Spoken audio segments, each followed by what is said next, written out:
What's going on, guys, and welcome back to another video. So you probably know that it was around 2 days ago that for the first time in Battlefield Labs they tried to test Breakthrough, and there are some leaks about this Breakthrough playtest that's all over the place right now, and we're going to talk about those kind of stuff. We've got some reactions about Breakthrough because apparently it was just 24 versus 24, meaning it was just the maximum player count was 48 players instead of 64, and some people are just crazy about this because they believe that the pacing was ruined and the server felt empty because of that, and that's rightfully so in my opinion, because most of those maps are made for 64 players, but there has to be a catch to it, right? And the simple thing is, they are right now trying to test the stability issues with the servers, and apparently there are some stability issues right there, and apparently they are dealing with this thing right now. So they tried to, first of all, start with a fewer amount of players to test things out, make things stable,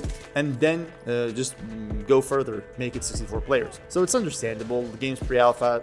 In my opinion, that's nothing to worry about. We also have some Abbasid Battle Royale layout that we're going to talk about, and some of these reactions about the playtest that took place. And also we've got some leaked field upgrades, gadgets, characters, and throwables for every single class that we're going to talk about. There are very interesting things here, and I just encourage you to take a look at this because you're going to learn a lot about how things work basically in Battlefield 6. So without further ado, guys, let's just go ahead and start the video. Just remember, go down in the comment section, let me know what you think about the next game, let me know what you think about the playtest. If you have played Breakthrough in the playtest, let me know what you think about it, and just in general, whatever you have to say, go down in the comment section and say it, and we're gonna have a good conversation down there. So let's start with the new playtest, okay? These are some recent playtest insights from 1BF channel. It's basically a Telegram channel leaking stuff, so they're spreading some facts most of the times. So let's take a look and see what they have to say about the 48-player Breakthrough. So here's a quick look at how gamers have been playing Battlefield Labs' recent playtests, and it's still not that polished, but there are some interesting takeaways. About the technical status, the netcode is currently causing a lot of issues: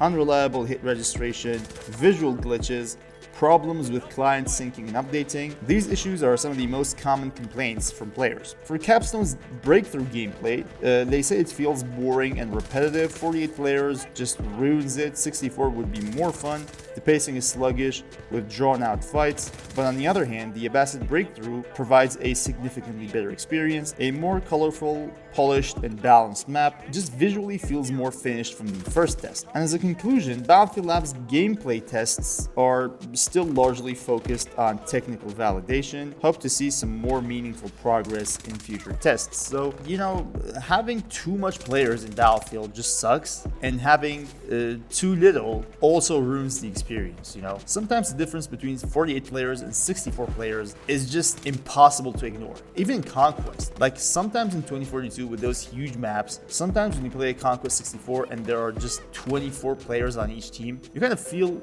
the server being dry. So I totally get it, but there are stability issues, and apparently they want to fix those things first and then just increase that player count. So in my opinion, that's understandable. However, let's take a look at the Abbasid Breakthrough layout. This is very interesting. So this is not from the game or anything. This is just something that was created by a fan based on what they've experienced, right? So let's take a look at this. For phase 1, we've got 2 objectives. As you can see, the HQ is moving. So we have an HQ in phase 1 and phase 3, as you can see. But in phase 1, we have 2 objectives, and after that, there will be a phase 2. For phase 2, we're going to have 1 objective. For phase 3, again, the HQ is moving. We're going to have 2 objectives again, objective A and B. And finally, for the phase 4, we're going to have 1 last objective, and that's going to determine the result of the game. Pretty basic Breakthrough in my opinion, and it really doesn't have to be anything fancy, you know. This is Breakthrough, like we all know it. This is it, right? They don't have to do anything stupid. There is no need for anything like that. Just keep things simple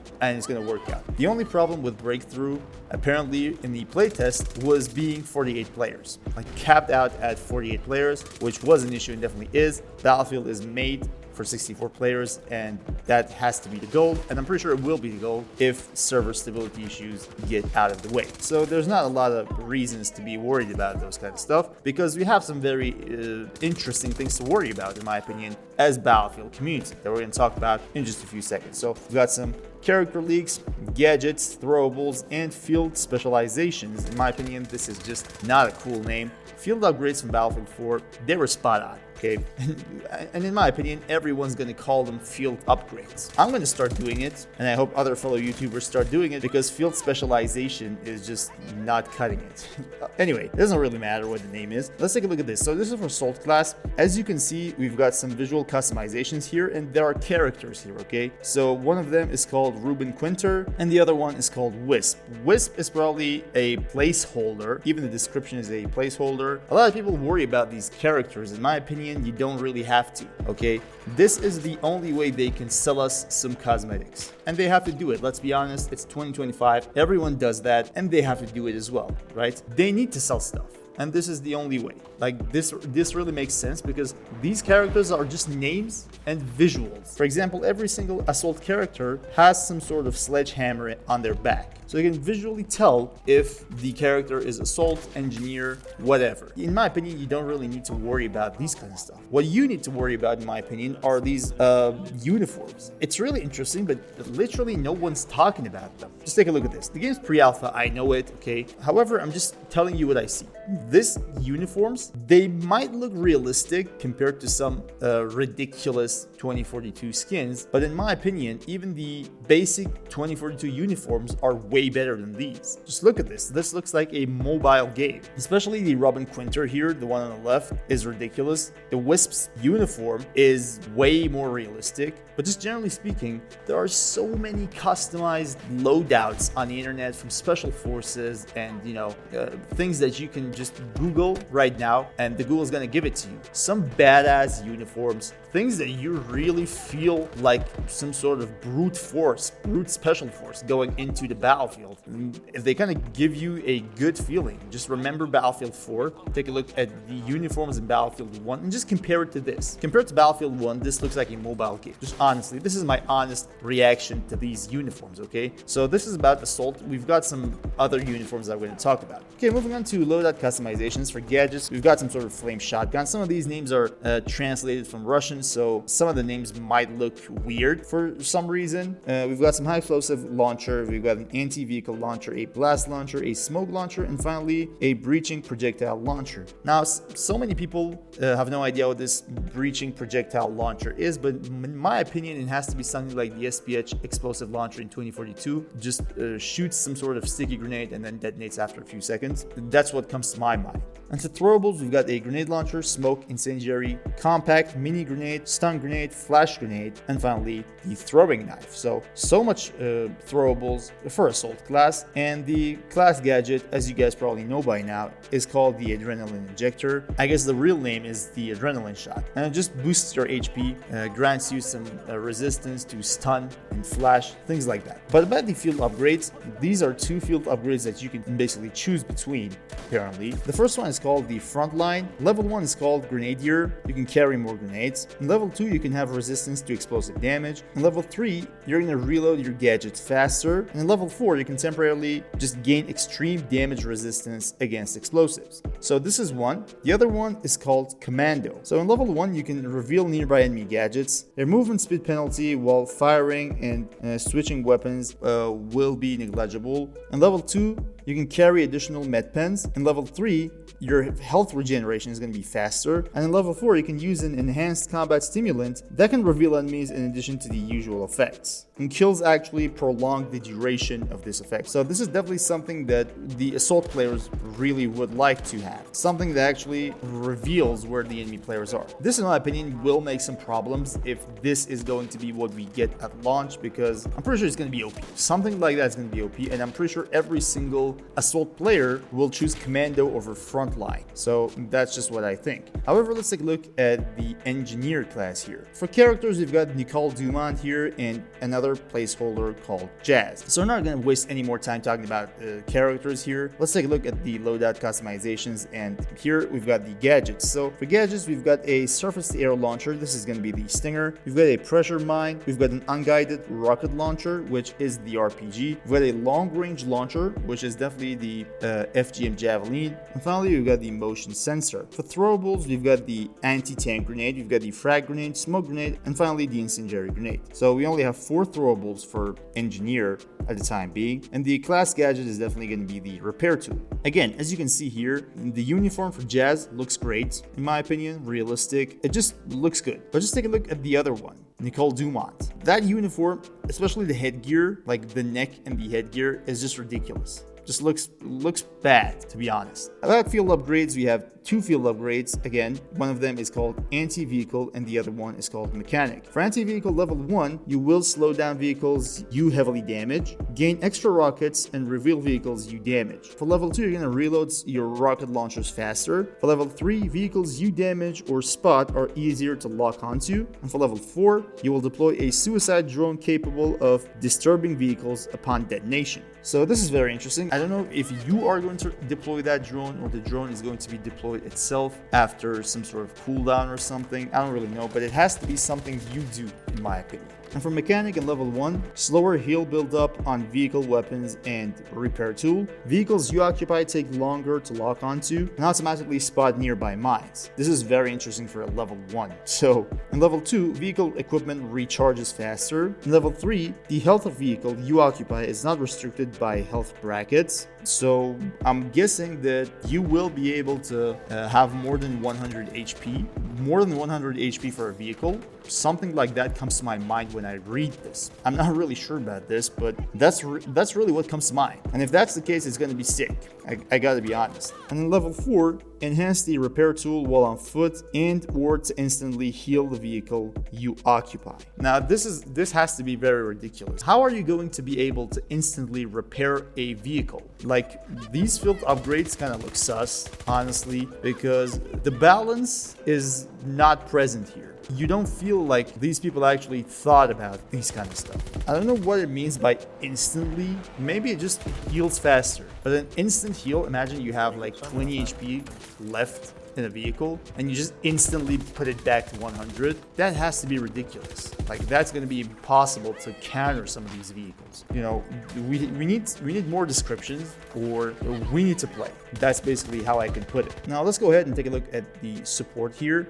For support, again, we've got a Pierre Lomba as a character, and we've got a character placeholder name as No. It doesn't really matter. Let's just move on. For gadgets, we've got the defibrillator, we've got the deployable cover, we've got the dart gun, the supply pouch, the missile interceptor, and the grenade interceptor. So these are going to be the gadgets. For throwables, we've got a frag grenade, a smoke grenade, and an incendiary grenade, and that's going to be it. So support is going to get only 3 throwables. And the class gadget is going to be called a supply crate. It's going to be a mixture of ammo crate and medical crate, apparently. So that's about that. Again, looking at the uniforms here, the one for Pierre Lomba is ridiculous. Just ridiculous. Just look at this. This is, for God's sake, not even realistic. This is nothing. However, the uniform for No is just a lot more realistic. It's just way better. So taking a look at the field upgrades, we've got a medic here and a fire support. For medic level 1, faster revive and dragging, improve supply crates,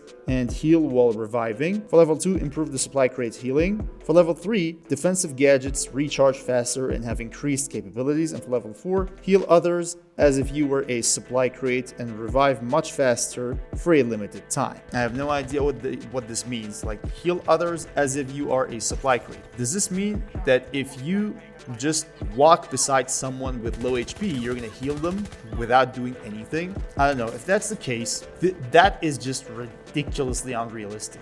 These kind of stuff, it just reminds me of Delta Force. Reminds me of some sort of hero shooter. This just should not be the case for Battlefield.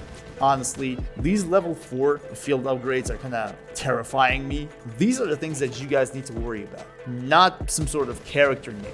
Who cares about that? You gotta worry about some important things.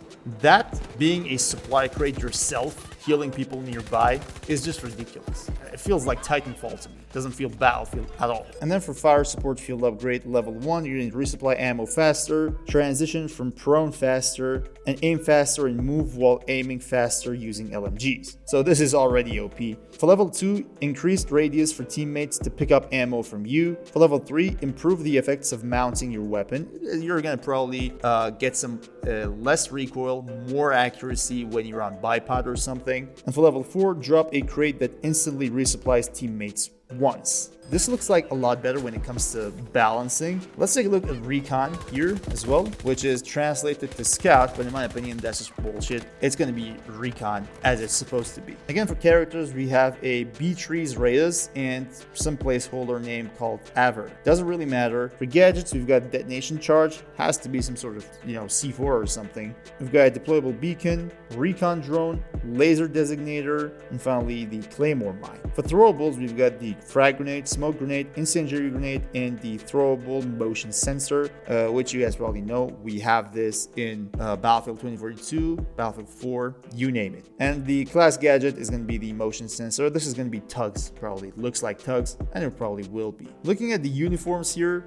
both of them are ridiculous in my opinion. This is just not what it looks like in real life. A sniper in real life does not look like this.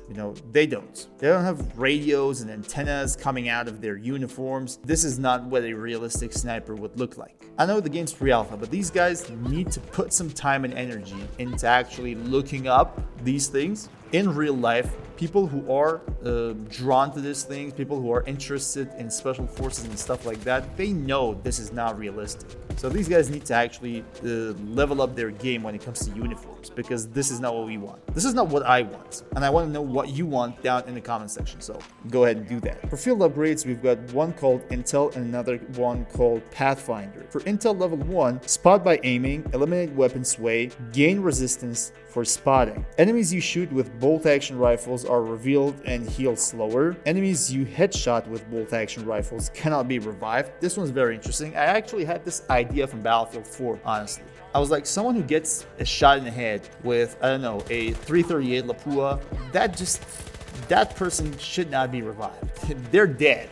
They're just dead, bro. Honestly, I like this one. And for level 4, you can call in a mortar support strike where you are aiming. Interesting as well. And for Pathfinder level 1, hidden from motion sensors except while sprinting, disguise enemy death markers on their minimap and reveal enemies that spot you. For level 2, enemies you damage are spotted. Level 3, move more silently. And for level 4, call in a UAV, which will probably just spot enemies that are around you, and that makes sense. Recon field upgrades, in my opinion, are the best so far, because you can actually feel some sort of balance here. From my understanding, engineer just cracked, support was better, but assault was also cracked. So they have to do something about this, because some of these things should not make it to release, honestly. Like, you shouldn't be able to heal a vehicle instantly. Actually, these guys have just translated this from Russian to English. Maybe they missed something, maybe they just fucked up, I don't know, but we have to wait and see. With all that said, guys, that was all about today's video. Hope you guys enjoyed and hope this video was helpful, somewhat informative. And thank you all guys for watching. I'm pretty sure there will be more leaks coming out in the near future, and we are going to cover them all in the channel, just so you know. Until next time, guys, stay cool.